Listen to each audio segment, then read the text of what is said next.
মিনারের সুর কি তুমি শোনো না, সুপথের ডাক কি তুমি বোঝো না। মিনারের সুর কি তুমি শোনো না।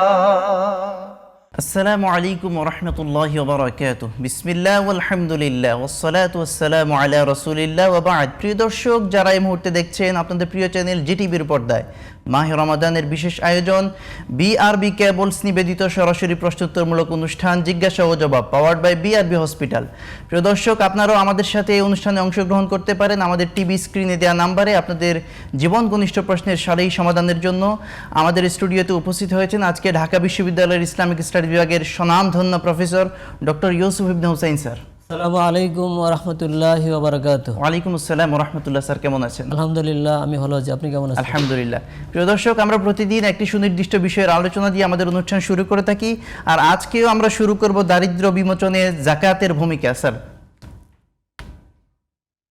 বিসমিল্লাহ, আলহামদুলিল্লাহ, ওয়াসসালাতু ওয়াসসালামু আলা রাসূলিল্লাহ। জিটিভির পর্দায় যে সকল দর্শক শ্রোতা রয়েছেন তাদের সবাইকে আমি রমাদানের শুভেচ্ছা জানাচ্ছি, কাছের এবং দূরের। তো আমরা সবাই জানি যে জাকাত ইসলামের তৃতীয় স্তম্ভ। প্রথমে ঈমান, তারপরে সালাত, তারপরে জাকাত।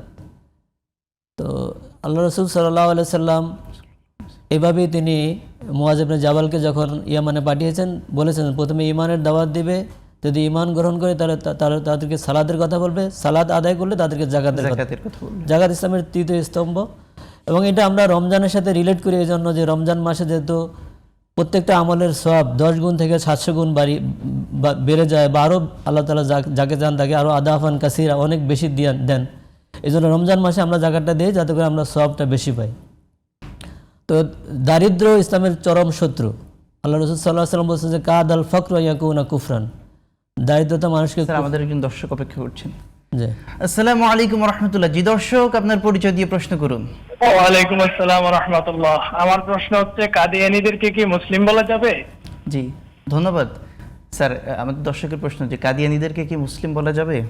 জি, অত্যন্ত সুন্দর একটি প্রশ্ন করেছেন প্রিয় দর্শক।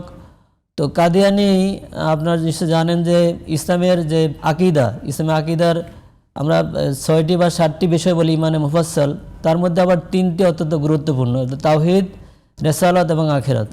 এই 6টি বা 7টির মূল হলো এই 3টি। তো তাওহীদ হলো আল্লাহ তাআলার একত্ববাদ, রিসালাত হলো সকল রাসূলগণকে বিশ্বাস করা, বিশেষ করে আমাদের নবী হযরত মুহাম্মদ সাল্লাল্লাহু আলাইহি ওয়াসাল্লাম সর্বশেষ নবী, যেটা আল্লাহ কোরআনে বলছেন যে মা কানা মুহাম্মাদুন আবা আহাদিম মির রিজালিকুম ওয়ালাকিন রাসূলুল্লাহ ওয়া খাতামান নবিয়্যিন। মুহাম্মদ সাল্লাল্লাহু আলাইহি ওয়াসাল্লাম তোমাদের কোনো পুরুষের পিতা নন, তিনি খাতামান নবিয়্যিন, তিনি হলেন নবীগণের মধ্যে সর্বশেষ। খতমে নবুয়ত যেটাকে আমরা বলি, অর্থাৎ তার মাধ্যমে নবুয়তের খতম হয়েছে। রাসূল সাল্লাল্লাহু আলাইহি ওয়াসাল্লাম বলছেন যে নবুয়তের পূর্ণাঙ্গতা পেয়েছে। তিনি বিদায় হজের মাঠে যে ভাষণ দিয়েছেন, তিনি তার যে অ্যাসাইনমেন্ট ফুলফিল করেছেন, তখন আল্লাহ তাআলা সূরা মায়েদার 3 নম্বর আয়াত নাযিল করেছেন, আল-ইয়াওমা আকমালতু লাকুম দীনাকুম ওয়া আতমামতু আলাইকুম নি'মাতি ওয়া রাদিতু লাকুমুল ইসলামা দীনা। অর্থাৎ মুহাম্মদ সাল্লাল্লাহু আলাইহি ওয়াসাল্লামের মাধ্যমে আল্লাহ তাআলা দিনকে আকমালতু বলেছেন, অর্থাৎ কমপ্লিট, পূর্ণ করে দিয়েছেন। একেবারে আর এখানে দেওয়ার কোনো কিছু নাই। সুতরাং যে সকল কারণে নবী আসার দরকার হয় আর কোনো কারণ বিদ্যমান না থাকায় মুহাম্মদ সাল্লাল্লাহু আলাইহি ওয়াসাল্লাম সর্বশেষ নবী, এটি কোরআন, হাদিস, ইজমা এবং কিয়াস দ্বারা প্রমাণিত। তো কেউ যদি মুহাম্মদ সাল্লাল্লাহু আলাইহি ওয়াসাল্লামকে শেষ নবী অস্বীকার করে, সে যেই হোক, কাদিয়ানী হোক বা অন্য কেউ হোক, তাহলে সে ইসলামের আকিদা অনুযায়ী সে মুসলিম নন। যেমনটি আমরা হযরত আবু বকর সিদ্দিক রাদিয়াল্লাহু তাআলা আনহুর সময় দেখি যে রাসূল সাল্লাল্লাহু ইন্তেকালের পরে রাসূল সাল্লামের যে মর্যাদা, সম্মান, এটা দেখে অনেকে এটাকে পেশা হিসেবে গ্রহণ করার জন্য ভণ্ড নবুয়তি দাবি করেছিল। মুসাইলামাতুল কাজ্জাব, তালহা, তারপরে আসওয়াদ আনসি, সাজা, এরা দাবি করেছিল। তখন আবু বকর সিদ্দিক রাদিয়াল্লাহু তাআলা খুব শক্ত হাতে তাদেরকে দমন করেছিলেন। ইভেন তিনি তাদের বিরুদ্ধে লড়াই করেছিলেন, ইয়ামামার যুদ্ধ করেছিলেন, এবং সেই যুদ্ধে সকল সাহাবী তার পাশে দাঁড়িয়ে তার সাথে একাত্মতা ঘোষণা করে তারা সবাই বন্ড নবীদেরকে তাদের বিরুদ্ধে লড়াই করেছেন এবং তাদেরকে হত্যা করেছেন। এর মাধ্যমে প্রমাণিত হয় যে সাহাবা একরাম এই বিষয়ে কোনো দ্বিমত ছিল না যে কোনো নবুয়ত রসুলের ইমিডিয়েট পরেই তারা নবুয়ত দাবি করেছিল। তাহলে রসুলের ইমিডিয়েট পরে নবুয়ত দাবি করলে সেটা যদি সত্য না হয়, তাহলে 1400 বছর পরে কেউ দাবি করলে সেটা তো সত্য হওয়ার প্রশ্নই আসে না। সুতরাং কাদিয়ানীরা বা অন্য কারা যারা মুহাম্মদ সাল্লাল্লাহু আলাইহি ওয়াসাল্লামকে সর্বশেষ নবী মনে না করবে, তারা নিঃসন্দেহে কাফের। এই বিষয়ে সমস্ত উলামা একরাম একমত, এর কারো কোনো ডিবেট নেই। আমরা যে আলোচনায় ছিলাম যে দারিদ্র্য বিমোচনে যাকাতের ভূমিকা, জি, আমরা বলছিলাম যে জাকাত আমরা এই রমজান মাসে দিয়ে থাকি, এই জন্য ইসলাম দারিদ্রতার বিরুদ্ধে যুদ্ধ ঘোষণা করেছে। ইসলাম মানুষকে স্বাবলম্বী করার জন্য, ধনী করার জন্য বিভিন্ন উপায় গ্রহণ করেছে। তার মধ্যে মানুষকে প্রথমে কাজ করতে বলেছে, বসে না থেকে কাজ করতে বলেছে, এবং যারা আর্থিকভাবে দুর্বল তাদের প্রতি তাদের আত্মীয়দের হক করেছে, অর্থাৎ আত্মীয়রা তাদেরকে দান করবে। কুলমা আনফাকতুম মিন খাইরিন ফালিল ওয়ালিদাইন ওয়াল আকরাবিন, অর্থাৎ পিতামাতা এবং নিকট আত্মীয়দের জন্য কাজ করা, দান করা বা তাদের পাশে গিয়ে থাকা, এটা হলো সবচেয়ে বড় ইবাদত। তো এইটা করেছে। এরপরে যদি কারো কোনো সমস্যা হয়, ইনফাক ফি সাবিলিল্লাহর কথা বলেছে। এত সকল বিষয়ের মধ্যেও যদি কারো একান্ত মানে আর্থিকভাবে দুর্বল হয়ে যায়, তাদেরকে সলভেন্ট করার জন্য রাষ্ট্রীয়ভাবে ইসলাম জাকাতের ব্যবস্থা করেছে। এবং আল্লাহ রসুল সাল্লাহ সাল্লাম মুআজ ইবনে জাবালকে যখন ইয়ামানে পাঠিয়েছেন, তখন তিনি তাকে বলেছিলেন যে তুমি তাদেরকে যে বলবে যে আল্লাহ তাদের উপর জাকাত ফরজ করেছেন, তু খাজু মিন আগনিয়াহিম ফাতুরাদ্দু আলা ফুকারাইহিম, জাকাত ধনীদের কাছ থেকে গ্রহণ করে দরিদ্রদের মধ্যে বন্টন করা হবে। জাকাতের ফিলোসফি এটা যে দরিদ্রতা যাতে করে দরিদ্র না থাকে। এবং ইসলামী অর্থনীতির এটাও ফিলোসফি। ইসলাম আল্লাহ তাআলা পবিত্র কোরআনে বলেছেন যে কায়লা ইয়াকুনা দুলাতান বাইনাল আগনিয়াই মিনকুম, জাকাত ফরজ করা হয়েছে যাতে করে সম্পদ শুধু ধনীদের মধ্যে আবর্তিত না হয়। অর্থাৎ সুদের মাধ্যমে কিন্তু ধনীরা আরো ধনী হয়, গরিবরা আরো নিঃস্ব হয়, আরো গরিব হয়। তো ইসলাম ভারসাম্যপূর্ণ একটা হ্যাঁ, অর্থনীতি, ব্যালেন্স ঠিক করার জন্য আর্থিক মানুষের জীবনে দুনিয়াতে বেঁচে থাকতে হলে অর্থের খুব দরকার। এবং যারা নিডি, যারা অভাবী, যারা ফকির মিসকিন, তারা যাতে করে একটা সুন্দর সহজ সরল জীবন যাপন করতে পারে, এই জন্য বড় লোকদের সম্পদে যাদের আর্থিক সঙ্গতি আছে এবং যারা নিসাব আছে, জাকাতের নিসাব ফুলফিল করে তাদের সম্পদের শতকরা 2.5% তারা গরিবদেরকে দিবে, তারা এটা দিয়ে তাদের জীবন যাপন করবে। এবং এইভাবেই ইসলাম। এবং আমাদের দেশে আপনারা জানেন যে বহু লোক আছে যারা কোটি কোটি টাকার মালিক। এই সকল লোকদের আমাদের গবেষণা হয়েছে, সিজেডএম বা অন্যান্য সংস্থা গবেষণা করেছে যে যদি আমাদের যাদের উপর জাকাত ফরজ হয় এমন লোকদেরকে জাকাত সরকারিভাবে আদায় করে তাদের কাছ থেকে এবং প্ল্যান করে যদি। আমাদের একজন দর্শক অপেক্ষা করছেন। আসসালামু আলাইকুম ওয়া রাহমাতুল্লাহি ওয়া বারাকাতুহু। জি দর্শক, পরিচয় দিয়ে প্রশ্ন করুন। জি, আমার একটা প্রশ্ন আছে, নিসাব পরিমাণ মাল থাকলে কি, নিসাব পরিমাণ মাল না থাকলেও কি জাকাত দেওয়ার প্রয়োজন আছে? আচ্ছা স্যার, নিসাব পরিমাণ মাল যদি ওনার না থাকে তাহলে জাকাত দেওয়ার প্রয়োজন আছে কিনা? না, জাকাত তো নিসাব পরিমাণ মাল হলেই জাকাত ফরজ হয়। এবং এক বছর হাত্তা ইয়াহুল আলাইহিল হাউলুল কামিল, পুরো পরিপূর্ণ 1 বছর তার মালিকানা থাকতে হয়। হঠাৎ করে রোজার আগে কেউ নিসাব পরিমাণ মালের মালিক আছে তারপর জাকাত ফরজ হবে না। এই নিসাব পরিমাণ মাল বলতে 7.5 তোলা স্বর্ণ অথবা 52.5 তোলা রূপা বা এর সমপরিমাণ ক্যাশ যদি কারো কাছে থাকে এবং 1 বছর তার মালিকানায় থাকে, তখনই তারপর জাকাত ফরজ হবে। তারপর জাকাত ফরজ হবে না। কিন্তু সে যদি ইচ্ছা করে যে এখন আমরা দেখতে পাচ্ছি যে আমাদের 7.5 তোলা স্বর্ণ হয়তো কারো নাই, কিন্তু কারো কাছে 52.5 তোলা রূপের পরিমাণ টাকা আছে এবং 1 বছর তার কাছে ছিল, তারপর জাকাত ফরজ হবে, যাতে এর মাধ্যমে গরিবরা উপকৃত হবে। আর এই যিনি কোশ্চেন করেছেন যে নিসাব পরিমাণ মাল না থাকলে তার উপর জাকাত ফরজ না, কিন্তু তিনি ইচ্ছা করলে ইনফাক ফি সাবিলিল্লাহ, আল্লাহর রাস্তায় দান ব্যয় করতে পারেন। এটা তার জন্য অবধারিত না, তবে এটা তার জন্য তার মুস্তাহাব বা সুন্নাহ। স্যার, আমরা যে আলোচনা ছিলাম যে জাকাতে দারিদ্র বিমোচনে জাকাতের ভূমিকা, সাহাবায়ে আজমাইন বিশেষত খোলাফায়ে রাশিদিনের জামানায় ওনারা কিভাবে জাকাতকে বন্টন করেছেন রাষ্ট্রীয়ভাবে? জি, ধন্যবাদ। আপনি অত্যন্ত চমৎকার একটি কোশ্চেন করেছেন। আমাদের দেশে জাকাত ফাউন্ডেশন আছে বা সরকারিভাবে জাকাত উত্তোলন এবং বন্টনের কোনো ব্যবস্থা যথার্থ অর্থে নেই। একটা নাম সর্বস্ব ফাউন্ডেশন আছে বা জাকাত বোর্ড আছে, সেই বোর্ডটা আসলে অ্যাক্টিভ না বা সেই বোর্ডটা রেগুলেট করছে না ঠিকমতো।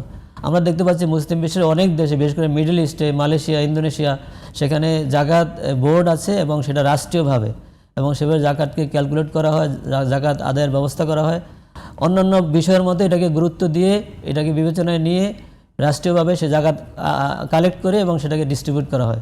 তো আমাদের দেশে সেটা না থাকায় নাই। কিন্তু রাসূলুল্লাহ সাল্লাল্লাহু আলাইহি ওয়াসাল্লামের সময় আমরা যেটা বলছি যে রাসূলুল্লাহ সাল্লাল্লাহু আলাইহি ওয়াসাল্লামের সময় এইভাবে ব্যবস্থা ছিল যে যারা রাসূল সাল্লাল্লাহু বিভিন্ন দেশে ওলি পাঠাতেন তারাই জাকাত কালেক্ট করতেন এবং এটা কালেক্ট করে তারা বাইতুল মালে পাঠাতেন। বাইতুল মাল এখানে বিশাল সম্পদ হতো, সেই সম্পদগুলো রাষ্ট্রের কল্যাণে, বিশেষ করে দরিদ্রদের জন্য, মিসকিনদের জন্য, ফকিরদের জন্য, জাকাত আদায়কারী কর্মচারী যারা, তারপর যারা ঋণগ্রস্ত, যারা পরাধীনতার শিকলে বন্দী এবং যারা মুসাফির, যে কোরআনের সূরা বাকারা তাওবার 60 নম্বর আয়াতে যে খাতগুলোর কথা বলেছে 8টি খাত, এই 8টি খাতে ব্যয় করতেন এবং আল্লাহর রাস্তায় জিহাদ ফিসাবিলিল্লাহ ব্যয় করতেন।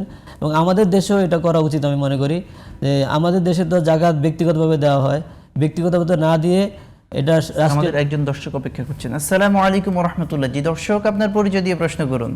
ওয়ালাইকুম আসসালাম ওয়া রাহমাতুল্লাহ। আমি গাজীপুর থেকে বলছি। জি বলুন। রমজানে কেউ যদি ভুল করে ফেলে, হ্যাঁ আমার সাথে ভুল করে ফেলছে, এখন আমি তাকে বকা দিচ্ছি এটার জন্য। জি। বকা দেওয়ার পরে নিজের মাঝে পরে অনুশোচনা আছে যে আমি যে কাজটা করলাম এটা তো ঠিক হয় নাই, তো এটা কি গুনাহ হবে? আচ্ছা আচ্ছা, ঠিক আছে, ধন্যবাদ। জি স্যার, ওনার কোশ্চেন ছিল যে রমজানে এরকম পরস্পর যে ভুল বোঝাবুঝি হলো, তারপর উনি বকা দিলেন, তারপর তার অনুশোচনা আসলো, তখন উনি কি করবেন, ওনার গুনাহ হলো কিনা যে তাকে যে বকা দিলেন? যে অত্যন্ত জীবন ঘনিষ্ঠ একটি কোশ্চেন। আমরা অনেক সময় আমাদের বাকি 11 মাসের অভ্যাস অনুযায়ী আমরা রমজান মাসটা ভুলে যাই যে এটা রমজান মাসে আমি আছি বা আমার রোজার যে হক সে আদায় করতে হবে। সেক্ষেত্রে আমরা এটা ভুলে গিয়ে অনেক সময় একটু ত্রুটি বিচ্যুতি আমাদের কাছ থেকে হয়ে যায়, পরে আমরা বুঝতে পারি যে আমার কাজ। আমরা এই উত্তরটা একজন দর্শক অপেক্ষা করছে, ওনার পরেই দিব। আসসালামু আলাইকুম রাহমাতুল্লাহ। জি দর্শক, আপনার পরিচয় দিয়ে প্রশ্ন করুন। জি, আমি কুষ্টিয়া থেকে শামসুল আলম বলছিলাম। জি। আমার এই প্রশ্ন হলো যে ব্যাংকে যদি ডিপোজিট স্কিম থাকে, মাসে মাসে জমা হয়, সেই টাকার মেয়াদ ধরেন 29 সালে তার পূর্ণ হবে, জি, সেই টাকার জাকাত দেওয়া লাগবে কিনা? ঠিক আছে ঠিক আছে। জি জি, ধন্যবাদ স্যার। আমরা যেটা ছিলাম যে ওই ভুলের অনুশোচনা আসলে এখন উনি কি করবেন? যে আল্লাহ রসুল সাল্লাল্লাহু আলাইহি ওয়াসাল্লাম বলেছেন যে রুফিয়া আন উম্মতি আল খাতা ওয়ান নিসিয়ান ওয়া মাস্তুকরিহু আলাই, যে আমার উম্মতের 3 ধরনের কাজের কোনো রেকর্ড রাখা হয় না, অর্থাৎ মাফ করে দেওয়া হয়। তারা যদি ভুলবশত কিছু করে ফেলে বা ভুলে যায়, অথবা কেউ যদি কোনো কিছু করতে বাধ্য হয়, এই 3 ধরনের কাজের কোনো রেকর্ড আল্লাহ তাআলা বা ফেরেশতারা রাখেন না। সুতরাং আমাদের যে দর্শক বলছেন তিনি ভুলে একজনকে রাগারাগি করে ফেলছেন বা বকা দিয়ে ফেলছেন, ফলে বুঝতে পেরেছেন আল্লাহ রসুল এখানে ওয়ারেন্টি দিয়েছেন যে রুফিয়া আন উম্মতি আল খাতা ও নিসিয়ান ওমাস্তুকরিহু আলাইহি। সুতরাং ভুল করে করলে এটা তার কোনো পাপ হবে না, স্বেচ্ছায় করলে ইচ্ছাকৃতভাবে করলে এটা পাপ হবে, ভুল করে করলে বা ভুলে গেলে বা বাধ্য হয়ে করলে পাপ হবে না। ধন্যবাদ স্যার। আমরা একটি বিরতি নিয়ে আসছি। প্রিয় দর্শক, আপনারা দেখছেন বিআরবি কেবল নিবেদিত জিজ্ঞাসা ও জবাব পাওয়ার বাই বিআরবি হসপিটাল। ফিরছে খুব সহসাই, আমাদের সঙ্গেই থাকুন। সুবহানাল্লাহি বিহামদিহি সুবহানাল্লাহিল আযীম। মিনারের সুর কি তুমি শোনো না? আসসালামু আলাইকুম ওয়া রাহমাতুল্লাহ। প্রিয় দর্শক, বিরতির পর আবারও ফিরে এলাম আপনাদের প্রিয় চ্যানেল জিটিভির পর্দায় মাহে রমাদানের বিশেষ আয়োজন বিআরবি কেবলস নিবেদিত সরাসরি প্রশ্নোত্তরমূলক অনুষ্ঠান জিজ্ঞাসা ও জবাব powered by BRB hospital limited. প্রিয় দর্শক, আপনারা আপনাদের জীবন ঘনিষ্ঠ প্রশ্নের জানার জন্য আমাদের টিভি স্ক্রিনে দেওয়া নাম্বারে আমাদেরকে প্রশ্ন করতে পারেন। আমরা যে আলোচনা ছিলাম স্যার, একজন দর্শকের প্রশ্ন ছিল যে ব্যাংকে যদি ডিপোজিট স্কিম থাকে, ওনার 2028 সালে গিয়ে সেটা পূর্ণ হবে, এখন ওনার সেটা জাকাত দিতে হবে কিনা? জি, আপনাকে ধন্যবাদ, দর্শককেও ধন্যবাদ, তিনি অত্যন্ত চমৎকার একটি কোশ্চেন করেছেন। তো জাকাত আমরা যেটা বলছিলাম যে 7.5 তোলা স্বর্ণ অথবা 52.5 তোলা রূপো বা এর সমপরিমাণ ক্যাশ যদি কারো কাছে থাকে, তার উপরে 1 বছর তার হাতে থাকে, মালিকানায় থাকে, তাহলে তার উপর জাকাত ফরজ। তো যে ব্যক্তি যে ভাই বলছেন তার ডিপোজিট আছে, ডিপোজিট 29 সালে বা 30 সালে ম্যাচিউরড হবে, এটা ব্যাপার না। দেখতে পাই এখন তার সেখানে কত আছে এবং গত 1 বছর আগে সেখানে কত ছিল সেইটা এবং তার অন্যান্য টাকা মিলে তার নেশা পরিমাণ হচ্ছে কিনা। যদি নেশা পরিমাণ হয় তাহলে তারপর জাকাত ফরজ হবে, আর যদি এই টাকা এখন নেশা পরিমাণ না হয় তাহলে জাকাত ফরজ হবে না। আচ্ছা স্যার, আমরা যে আলোচনায় ছিলাম যে দারিদ্র বিমোচনে জাকাতের ভূমিকা, আজকে আমাদের প্রাসঙ্গিক বিষয়। জি, আমরা যেটা বলছিলাম যে জাকাত যদি আমাদের শাসকরা, আমাদের দেশে বা অন্যান্য দেশের শাসকরা জাকাত উত্তোলনের ব্যবস্থা করেন সরকারিভাবে এবং এটা প্ল্যান করে দারিদ্র বিমোচনের জন্য ব্যয় করেন, তাহলে আমাদের দারিদ্রতা নির্মূল করা সম্ভব হবে। এবং এটা আমরা দেখতে পাচ্ছি যে রাসূলুল্লাহ সাল্লাল্লাহু আলাইহি ওয়াসাল্লামের তিনি জাকাত ফরজ করেছেন লোকদের থেকে এবং সেটা ইমপ্লিমেন্টেড হয়েছিল এবং রাসূল সাল্লাল্লাহু আলাইহি ওয়াসাল্লামের ইন্তেকালের পরে এটা চালু ছিল, রাষ্ট্রীয়ভাবে জাকাত উত্তোলন করা হতো এবং জাকাত কর্মচারীদের মাধ্যমে এটা উত্তোলন এবং বন্টন করা হতো। এবং এই যে ধারাবাহিকতাটা চলতে চলতে যখন 4র্থ খলিফা হযরত আলী রাদিয়াল্লাহু আনহু শাহাদাত বরণ করেন এবং উমাইয়াদের সময় যখন ওমর ইবনে আব্দুল আজিজ রাহিমাহুল্লাহ রাহমাতুল্লাহ আলাইহি তিনি যখন খেলাফতে অধিষ্ঠিত হন, তখন তার সময় এমন হয়েছে। আমাদের একজন দর্শক অপেক্ষা করছেন। আসসালামু আলাইকুম ওয়া রাহমাতুল্লাহ। জি দর্শক, আপনার পরিচয় দিয়ে প্রশ্ন করুন।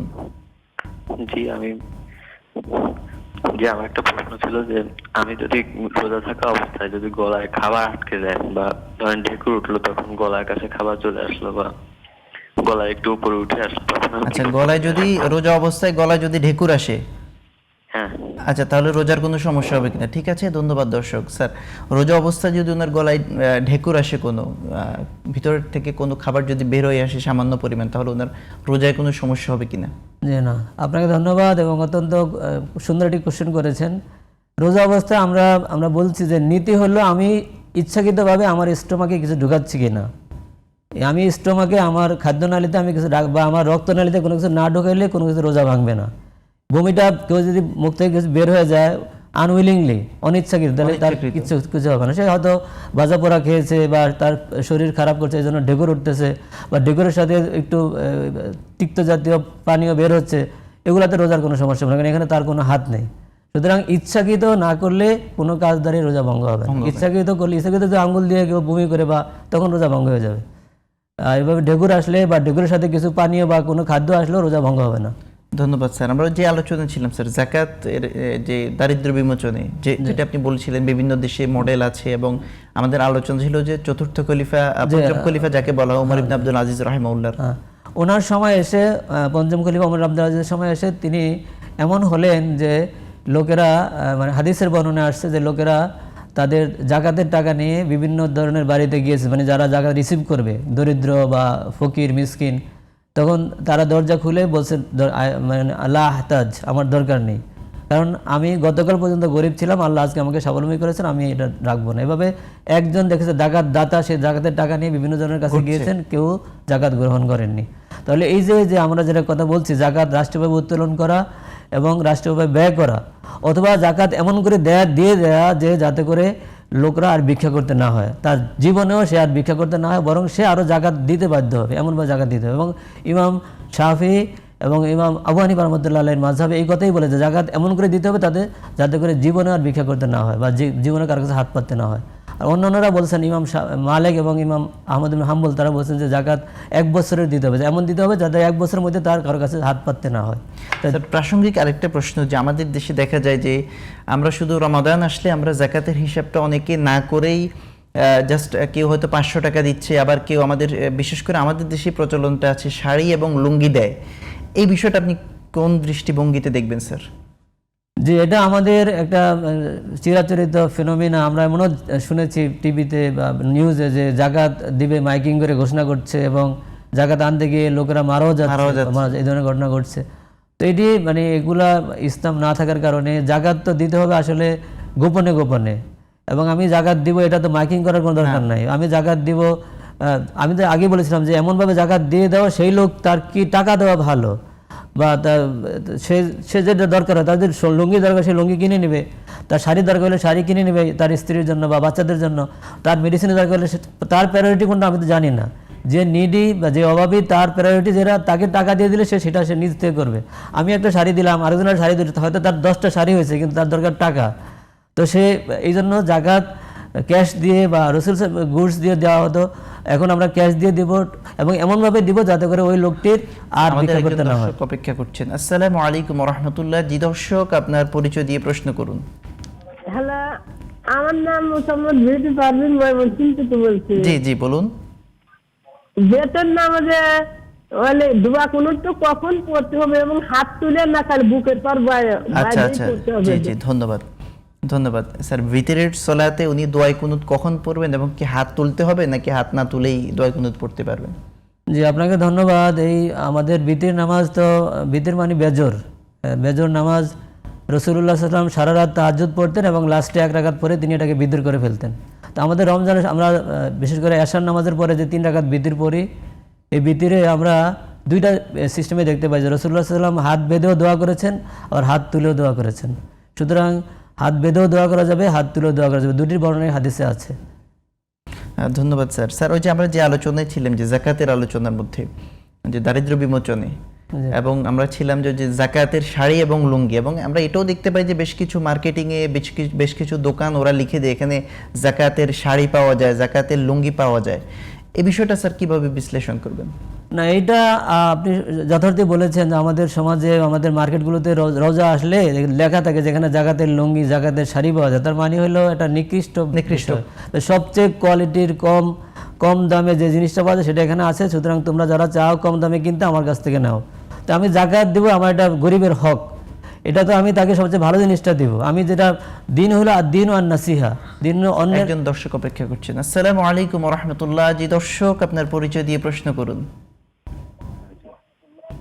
আমার নাম হলো আবুল চৌধুরী, চট্টগ্রাম থেকে বলছি। জি জি বলুন। আচ্ছা, তাহাজ্জুদের নামাজটা কি সেহরির আগে পড়তে হবে না পরে পড়লে চলবে? তাহাজ্জুদের সালাত সেহরির? সেহরির আচ্ছা আগে পড়লে। ঠিক আছে ধন্যবাদ, আমরা বুঝতে পেরেছি স্যার। তাহাজ্জুদের সালাতটা সেহরির আগে পড়বেন নাকি? অত্যন্ত ভালো একটা কোশ্চেন করেছেন। আমরা আমাদের সাহারিটা তো আসলে যত দেরি করে খাই তত ভালো এবং এটা বরকত। এই জন্য আমরা আগে উঠে, ঘুম থেকে উঠে, আমার এখন 5:10 বা 5:09 সর্বশেষ সময়, আমি 4টায় উঠবো। 4টায় উঠে আমি আগে তাহাজ্জুদ করব, তেলাওয়াত করব, আল্লাহর কাছে কান্নাকাটি করব, দোয়া করব, মোনাজাত করব। যখন 15 মিনিট বা 20 মিনিট আপনার খাইতে যতক্ষণ লাগে, প্রত্যেকের হয়তো কারো 5 মিনিট লাগে, কারো 10 মিনিট লাগে, কেউ খাইতে একটু বেশি সময় লাগে, ওই সময়টার আগে সে বসবে। যার 20 মিনিট লাগে সে 20 মিনিট আগে বসবে, যার 15 মিনিট লাগে সে 15 মিনিট আগে বসবে, এর আগে সে তাহাজ্জুদ পড়বে। আর কোনো কারণে যদি এমন হয় যে ভুলে খাওয়াটা আগে খেয়ে ফেলছি, আরেকজন দর্শক তখন তাহাজ্জুদ পরে পড়া যাবে, সময় আছে। আসসালামু আলাইকুম ওয়া রাহমাতুল্লাহ। জি দর্শক, আপনার পরিচয় দিয়ে প্রশ্ন করুন। সালাম, আমি মামুন রেজা বলছি নওগাঁ থেকে। 3টে প্রশ্ন। 1 নম্বর হলো যে গুনাহ মাফের জন্য আমরা কোরআন ও হাদিস থেকে আল্লাহর কাছে কি কি দোয়া করতে পারবো? আবার একটু বলবেন কষ্ট করে। গুনাহ আচ্ছা আচ্ছা, মাফের কোরআন ও হাদিসের জন্য। দোয়া, হ্যাঁ ঠিক আছে, এটি বুঝতে পেরেছি। আর 2 নম্বর হলো রুজি রিজিক বারাকা এবং হায়াতে বারাকার জন্য আমরা কি কি। আচ্ছা আচ্ছা, আপনার হায়াত এবং রিজিকের বারাকা। জি। আর 3 নম্বর হলো যে আমরা রোজার মধ্যে কোন ইবাদতগুলো বেশি করব এবং ইফতারের পূর্বে কোন আচ্ছা, আচ্ছা, আচ্ছা, দোয়াগুলো আমাদের করা উচিত। স্যার, ওনার 3টে প্রশ্ন ছিল, খুব সংক্ষেপে। কোরআন এবং হাদিসের দোয়াগুলো উনি জানতে চেয়েছেন, যদিও আমাদের অনুষ্ঠানে এটা জাস্ট আমরা একটা বইয়ের নাম বলে দিলে আমার মনে হয় ভালো হবে। জি, আপনি ইমাম নববীর আল আজকার বই আছে, এটা অথবা হিসনুল মুসলিম আছে, যে কিনে নেবেন। বিশেষ করে আল্লাহুম্মা গফিরলি বা পড়বেন, তারপরে আল্লাহুম্মা আজরিনি মিনান নার, এটি পড়বেন। আল্লাহুম্মা ইন্নাকা আফুউন তুহিব্বুল আফওয়া ফাআফু আন্না, এগুলো পড়বেন। ওনার আরেকটা কোশ্চেন ছিল স্যার, রিজিকের বারাকার জন্য, হায়াতের বারাকার জন্য কোন দোয়া করতে পারেন? তিনি হালাল, স্যার। জি, হালাল রুজি খেলে, হালাল পথে চললে এবং সুন্নাহ মেনে চললে। আরেকটা কল নিয়ে নিচ্ছি। আসসালামু আলাইকুম ওয়া রাহমাতুল্লাহ। জি দর্শক, আপনার পরিচয় দিয়ে প্রশ্ন করুন। আমি মোহাম্মদ আনোয়ারুল ইসলাম, গাইবান্ধা জেলা থেকে বলছিলাম। জি বলুন। আমার প্রশ্ন হলো যে নামাজে যে ওই আপনার 2টা সেজদা দেওয়া লাগে। জি। 2টা সেজদা। জি। যে হয়তো বা মনের ভুলে আমি একটা সেজদা দিলাম, আচ্ছা সেটা হবে না, কিংবা দেখা গেল যে 2টা সেজদা দিছি, মনে হয় একটা সেজদা দিছি, একটা সেজদা দিলাম। আচ্ছা, তখন কি করবে এই তো? জি জি জি জি জি ধন্যবাদ স্যার। আমাদের দর্শক আরেকটা প্রশ্ন আছে, আরেকটা কল আছে। জি আসসালামু আলাইকুম ওয়া রাহমাতুল্লাহ। জি নাম বলে প্রশ্ন করুন। রাহমাতুল্লাহ বারাকাতুহু। ওয়া আলাইকুম আসসালাম। জি আমার প্রশ্ন হচ্ছে, সিহরের সময় কি যে টাইম দেওয়া থাকে ওই টাইম, নাকি হচ্ছে গান আজান পর্যন্ত খাওয়া যাবে? আর একটা প্রশ্ন হচ্ছে যে সেহরি। হ্যাঁ সেহরি।